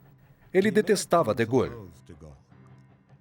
Mas com o acordo entre de Gaulle e Giraud mostrando sinais de fortalecimento, ele não queria mais cortar as relações e o seu gabinete não apoiava o rompimento.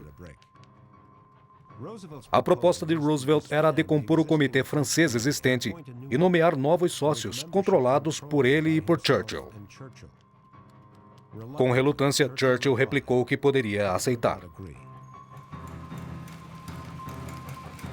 Em 18 de junho de 1943. Não concordo com o senhor presidente. Não sou a favor de destruirmos o comitê e nem de proibir suas reuniões. Mas Roosevelt não desistia e buscava outra manobra. Ele sabia que a vontade de Gaulle era livrar-se do governador de Vichy do porto de Dakar, Pierre Boisson. Pois era o homem que havia repelido a tentativa de golpe em Dakar por de Gaulle e os britânicos em setembro de 1940. Foi o recuo mais humilhante de Gaulle. Mas Boisson havia mudado de lado e Roosevelt exigiu que de Gaulle o mantivesse em seu posto. De Gaulle recusou e deixou claro que, se Boisson ficasse, ele renunciaria irrevogavelmente. Vendo a oportunidade de usar Boisson como alavanca para forçar a saída de Gaulle, Roosevelt ligou para Eisenhower. Quero que fique claramente entendido que, sob nenhuma circunstância, aprovaremos a transferência de Boisson de Dakar. Para Eisenhower, argumentos políticos sobre Boisson eram uma distração irritante, pois a tarefa mais urgente era a operação aliada na invasão da Sicília. Ele ligou para seu chefe em Washington, o general Marshall. A questão de Boyson parece que tomou proporções absurdas em relação à importância que tem para nós. Mas para Roosevelt, Boisson era a arma com a qual ele pretendia destruir de Gaulle. Em seguida, enviou outra ordem sarcástica para Eisenhower. A retenção de Boisson não é uma questão solene de administração civil, mas sim um problema de grande importância militar para nós. Esperamos ser bem-sucedidos em concluir os propósitos desse governo na área sob seu controle. Eisenhower não tinha escolha a não ser obedecer. Posteriormente, ligou para Roosevelt. As instruções foram entendidas e agora as colocaremos em prática. Naquela noite, Harold Macmillan enviou a Churchill uma mensagem extraordinária dizendo, estritamente secreto e pessoal, podendo ser vista apenas pelo primeiro-ministro. A mensagem foi mostrada para Eisenhower e seu chefe de Estado, general Walter Bedell Smith, que estava revoltado com a decisão de Roosevelt. Para sua informação particular, e é claro que deverá ficar em segredo, o general Eisenhower e Bedell Smith estão se preocupando cada vez mais com as instruções despóticas do presidente. Certamente isso iria agravar as preocupações dos oficiais caso viesse à tona. Isso foi expressado por um amigo confiável. Mas o chefe de Estado me sugeriu que isso seria algo bom, caso se tomasse conhecimento dos sentimentos deles, de que o presidente está acostumado a usar segurança militar onde não há perigo real para propostas políticas. Churchill estava surpreso com o relatório de Macmillan sobre os pensamentos de rebelião dos comandantes americanos. Estou chocado ao ouvir que o general Eisenhower e Bedell Smith deveriam comunicá-lo das diferenças de seus próprios presidentes e chefes de Estado. Pode ter certeza que não deixarei que fiquem sabendo disso. A demissão de Boisson marcaria um sinal de vitória para a facção de de Gaulle e seria amargamente absorvida pelo presidente. No dia seguinte, inesperadamente, a crise de Boisson foi solucionada. Depois de demonstrações populares contra ele em Dakar, Boisson renunciou como governador.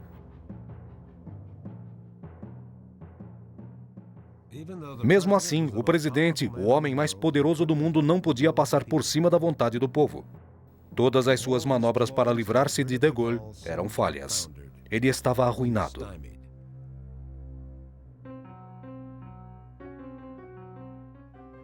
Por todo o verão e outono de 1943, estava claro para todos, exceto para o presidente americano, que as forças da França que lutavam na resistência ou no Império Francês estavam se voltando contra de Gaulle. Em setembro, Giraud renunciou à junta presidencial do Comitê Francês, mas permaneceu como comandante supremo. De Gaulle havia atingido seu alvo, de se tornar o único presidente.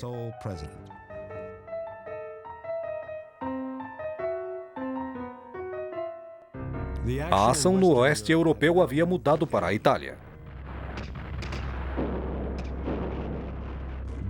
As tropas americanas e britânicas estavam lutando numa série opressiva de batalhas contra a resistência alemã. As forças francesas estavam em toda parte sob o comando de Gaulle, atuando de forma significativa e corajosa. Os comandantes americanos, especialmente Eisenhower, reconheciam de Gaulle como o melhor líder francês. Quando Eisenhower saiu de Algiers rumo a Londres, havia uma reunião com de Gaulle e ele disse: "Tive restrições sobre você e fico feliz em falar que estava enganado." E de Gaulle respondeu em inglês que não costumava falar: "Você é humano."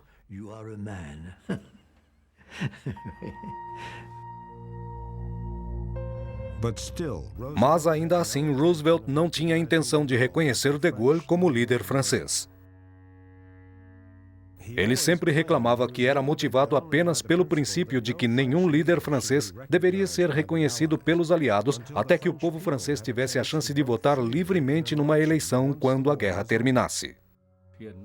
Ele não tinha nada a ganhar politicamente, resistindo contra a nação francesa, escolhendo seus líderes após a guerra.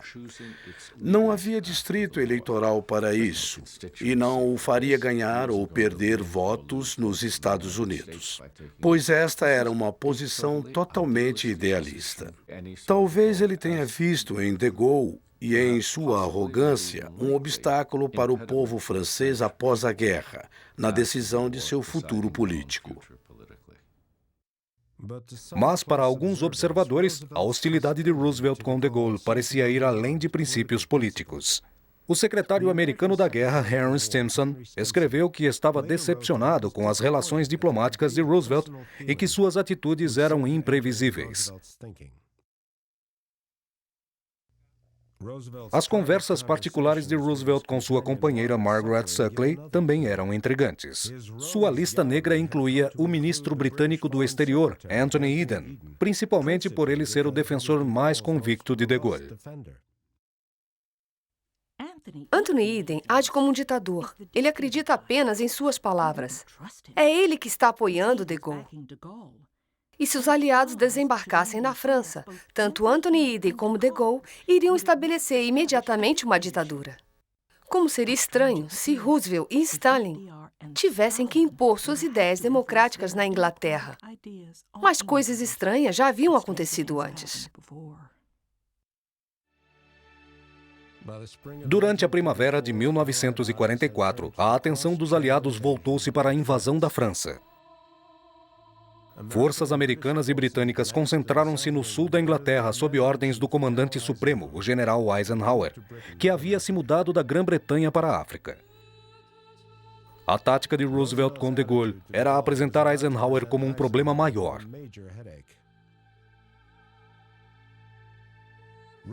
Roosevelt continuou insistindo que não deveria haver discussão política com De Gaulle sobre o futuro do governo francês. Mas De Gaulle e o Comitê Francês controlaram a resistência dentro da França. Sem essa ajuda, manter a ordem na França depois da invasão seria quase impossível. Eisenhower comentou: As limitações sobre as quais estamos operando nas relações com os franceses estão se tornando constrangedoras e estão gerando uma situação potencialmente perigosa. Churchill havia convidado De Gaulle para vir à Grã-Bretanha no momento da invasão. Em 27 de maio, faltando apenas alguns dias, ele fez o último apelo a Roosevelt. Do primeiro-ministro para o presidente Roosevelt, em extremo sigilo e pessoal. Vejo um crescimento de revolta e um sentimento de que a França deveria estar do nosso lado desde o momento em que a libertarmos. Ninguém entenderá por que eles estão sendo deixados de lado. Mas Roosevelt continuaria sentindo-se inseguro em discutir as questões políticas americanas com De Gaulle. Seu azar favoreceu um enorme problema que intensificou-se na véspera do dia D.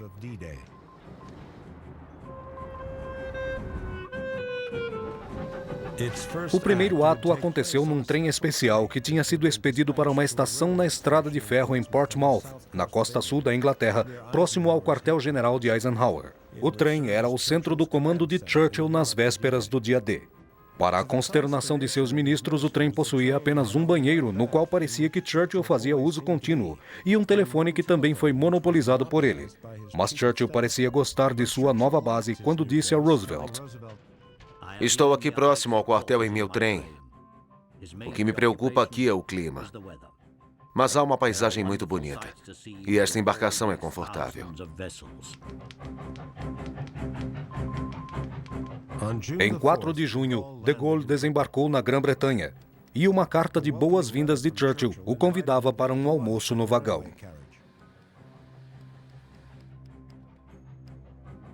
Churchill o cumprimentou calorosamente. De Gaulle, carregando o peso da França, reagiu formalmente.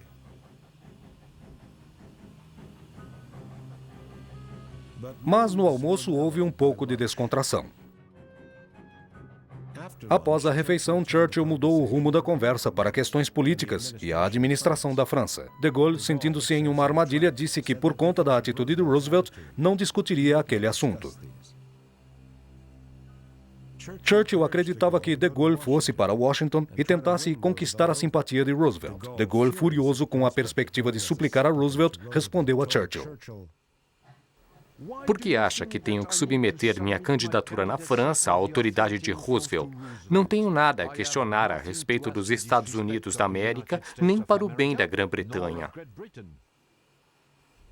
Havia uma troca crucial que teria efeitos duradouros nas futuras relações da Grã-Bretanha com de Gaulle. Mais tarde, de Gaulle escreveu o que Churchill lhe disse: Cada vez que temos que escolher entre a Europa e o Mar Aberto, devemos sempre escolher o Mar Aberto. Cada vez que tenho que escolher entre Vossa Excelência e Roosevelt, devo sempre escolher Roosevelt. De Gaulle respondeu: Até entendo que, em caso de discórdia entre os Estados Unidos da América e a França, a Grã-Bretanha escolherá os Estados Unidos. De Gaulle nunca esqueceu-se das observações de Churchill, que as repetiu nos anos seguintes durante muito tempo. O almoço, que começou tão promissor, não os levou a nada. Churchill, tristemente, levantou seu copo e brindou. A de Gaulle, que nunca aceitou a derrota. E de Gaulle respondeu: A Inglaterra, a vitória, a Europa.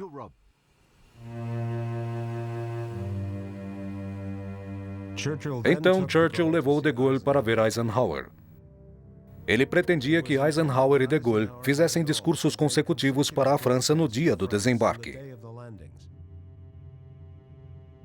Mas quando de Gaulle viu o texto de Eisenhower, não o aprovou. E não fez nenhuma menção ao comitê francês, e dirigindo-se apenas ao povo francês para executar as ordens americanas. Na noite seguinte, se reuniram no gabinete britânico e perceberam que de Gaulle estava se recusando a discursar.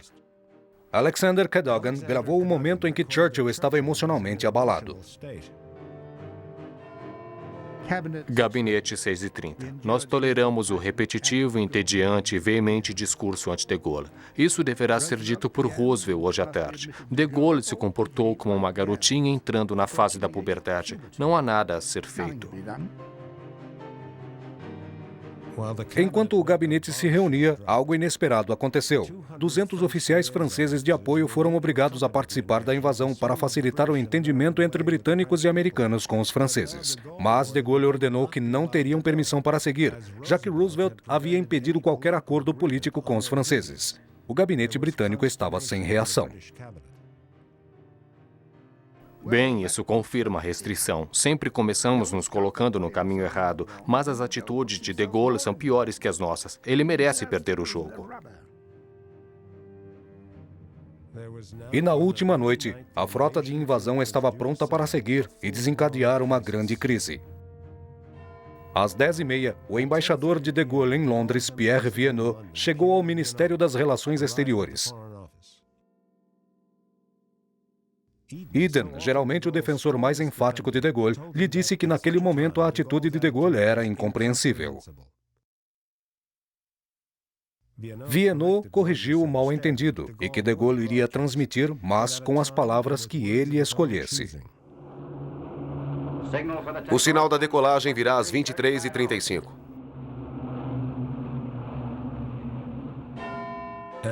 À meia-noite, Vienneau retornou ao Hotel Connaught, no qual de Gaulle estava hospedado. O general estava enraivecido e chamou Churchill de gangster. Ele disse a Vienneau: Eles estão atrás de mim, mas ninguém me pegará. Recuso-me a lhes informar se farei o discurso ou não. Isso é da minha alçada. E só da minha alçada. À 1h do dia D, assim que os primeiros paraquedistas pousaram na França, Vienneau retornou ao Ministério das Relações Exteriores. Disseram-lhe que Eden havia ido ao encontro de Churchill. Vienneau seguiu para a residência oficial do primeiro-ministro para encontrar Churchill em seus aposentos e Eden em pé ao seu lado. Churchill, que havia bebido muito, acusou de Gaulle de traição em batalha. Várias vezes ele afirmou: De Gaulle não entende o enorme sacrifício dos jovens americanos e britânicos que estão indo morrer pela França. É um sangue que não tem nenhum valor para ele. De Gaulle sempre viu um problema entre as democracias. Por isso é devorado por sua ambição, como uma bailarina quando tropeça no palco. Ele só pensa em seu futuro político. Às 3 da manhã, Vienot foi embora. Churchill imediatamente deu uma ordem para um secretário particular. De Gaulle deve ser colocado em um avião e enviado para Algiers, se necessário, ao Gêmeo. Ele está proibido de voltar à França. Quando o dia D amanheceu, a presença de Gaulle na Grã-Bretanha tornou-se pública. Acabou de ser anunciado que o general de Gaulle chegou à Inglaterra. Ele transmitirá um discurso ao povo francês no fim do dia. Mas a questão de seu discurso ainda causava pânico. O Ministério das Relações Exteriores decidiu que não havia escolha a não ser deixar isso acontecer sem impedimentos. La bataille suprême est engagée. Après tant de combats, de fureur, de douleur, voici venu le choc. De Gaulle discursou maravilhosamente e emocionou a Inglaterra. Ele praticamente ignorou a América. Ao ouvi-lo, lágrimas jorravam dos olhos de Churchill. Percebendo um certo ceticismo em seu chefe de Estado-Maior, General Rhys-May, Churchill disse: Seu insensível, você não tem sentimentos?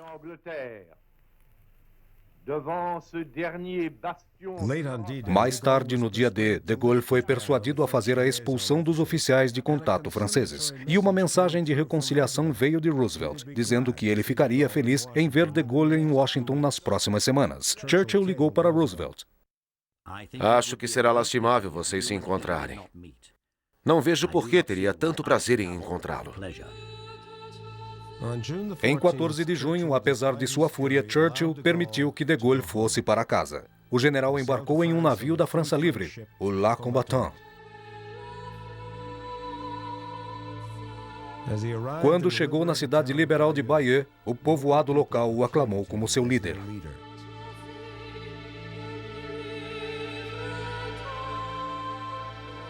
A inteligência aliada informou a Londres e Washington que de Gaulle parecia estar exaltado por todos os franceses. Simplesmente ignorando Roosevelt e os americanos, de Gaulle nomeou um de seus oficiais como encarregado da República para o território liberal da Normandia.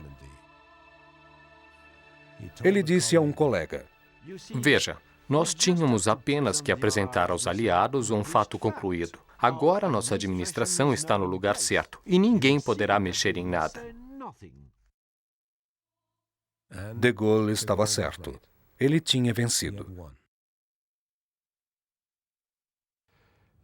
A liderança tão bem-sucedida é que as tropas francesas tinham um governo militar. Foi o que favoreceu de Gaulle. Ele estabeleceu seu próprio território. Nomeou seus próprios encarregados. De Gaulle apenas tramou para Churchill e Roosevelt. No aeroporto nacional em Washington, um avião enorme de transporte do exército chegou de Algiers, trazendo um visitante famoso em sua primeira viagem à América. Vindo para conferências extremamente importantes com o presidente Roosevelt, o general Charles de Gaulle, líder das lutas francesas. 3 semanas depois, em 6 de julho de 1944, de Gaulle aterrissou em solo americano pela primeira vez. Foi dada uma salva de 17 tiros ao ilustre visitante. Roosevelt, que ainda se recusava a reconhecê-lo oficialmente como líder francês, ordenou que lhe fosse oferecida uma salva de apenas 17 tiros, condizente a um general de brigada, ao invés de 21 tiros, que é apropriada para um chefe de Estado. Mas, para o resto do mundo, a cerimônia de saudação, da forma como foi noticiada no cinejornal, parecia mais a chegada de um monarca. O hino nacional La Marseillaise. O general de Gaulle seguiu para a Casa Branca, para o encontro com o presidente Roosevelt, o que significava um grande aumento no crescimento dos acordos entre a América e a Nova França. Sua filha Anne Bottinger e seu ministro de Estado, Cordell Hull. Roosevelt, sendo estadista, apenas viu a realidade. Ele tinha que enfrentar e mudou subitamente. Estendeu o tapete vermelho, mas não poderia ser simpático. Esta é uma foto adorável de minha mãe em pé, atrás de Roosevelt, recebendo de Gaulle com toda a sua elegância e sorriso.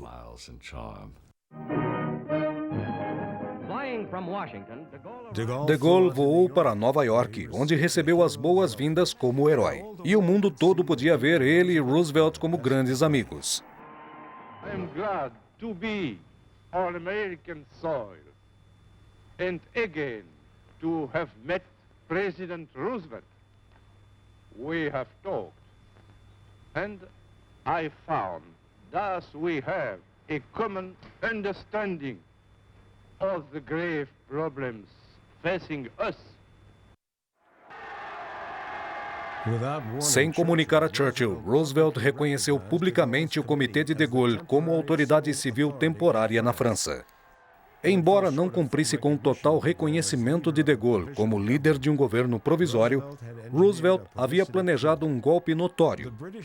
A embaixada britânica em Washington informou a Londres que Roosevelt poderia retornar no outono com um documento diplomático magnífico, cujas marcas de paz e de oportunismo foram apagadas.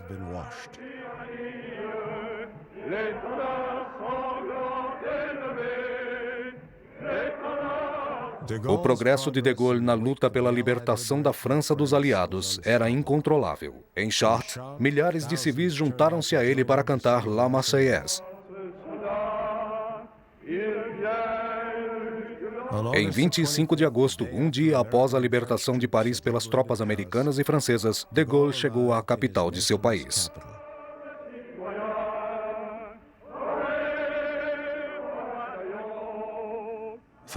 Finalmente, no fim de outubro de 1944, Churchill e Roosevelt reconheceram o Comitê Francês como governo provisório da França, tendo de Gaulle como líder. Mas de Gaulle achou tudo aquilo irrelevante e apenas respondeu: O governo francês fica satisfeito por ser nomeado com diplomacia.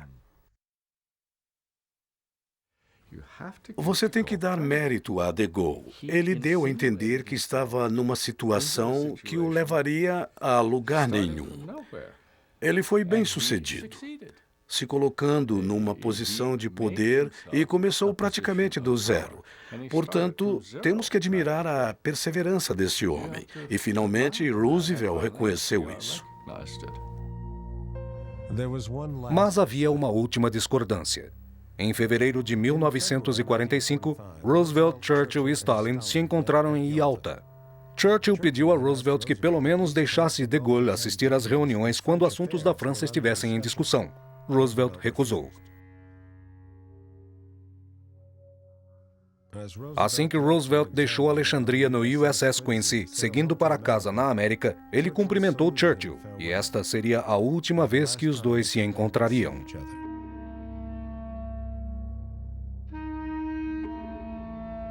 Roosevelt convidou de Gaulle a visitá-lo no Quincy, assim que fizessem escala em Algiers. Sentindo-se insultado em Yalta, de Gaulle recusou o convite.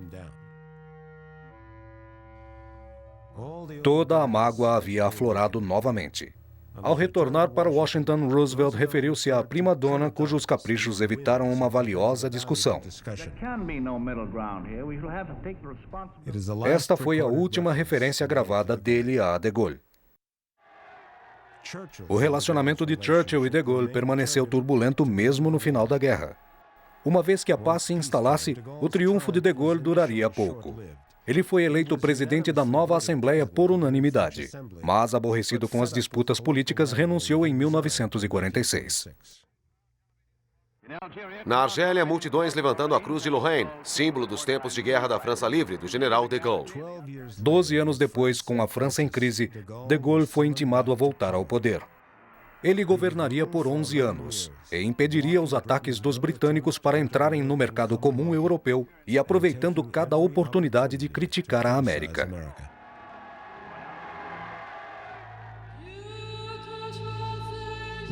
Com Churchill, o tempo apagou as diferenças. Um dos primeiros atos de Gaulle foi honrar seus adversários e companheiros dos tempos de guerra.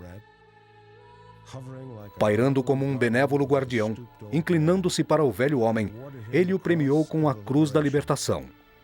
Duas figuras de titãs, ambos possuídos de grandes paixões que, durante a guerra, levou-os tão próximos da ruptura total.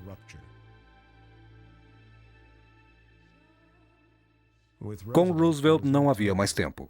Em 12 de abril de 1945, o presidente faleceu. De sua segunda adorada casa em Warm Springs, na Geórgia, o corpo de Franklin Delano Roosevelt seguiu no primeiro estágio de sua jornada rumo ao local de seu descanso final. O povo americano está de luto. De Gaulle acreditava que se Roosevelt vivesse mais tempo, teria havido um encontro de ideias. Por esse motivo, ele escreveu: Ele teria entendido e apreciado as razões que determinaram minhas ações como chefe de Estado. Foi com todo o meu coração que saudei sua memória com respeito e admiração. Teria sido necessária uma notável mudança de opinião para Roosevelt ter retribuído a de Gaulle tanto sentimento em respeito a ele, o homem que lhe tinha imposto sua mais importante derrota na Segunda Guerra Mundial.